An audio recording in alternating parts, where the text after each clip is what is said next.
When was the last time you ever saw an 01 Z440 Sno Pro, never set up, all original, 0 miles? Still has the dust on the track. Still has the dust. Got the rear windshield. Got a speedo kit with it. Never been set up. Skis haven't even been on. Track never rotated. Handlebars never set up. Let's see if we can get under the hood. Look at that bad boy.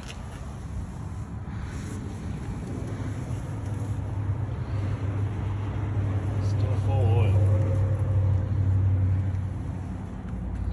Pretty incredible time capsule.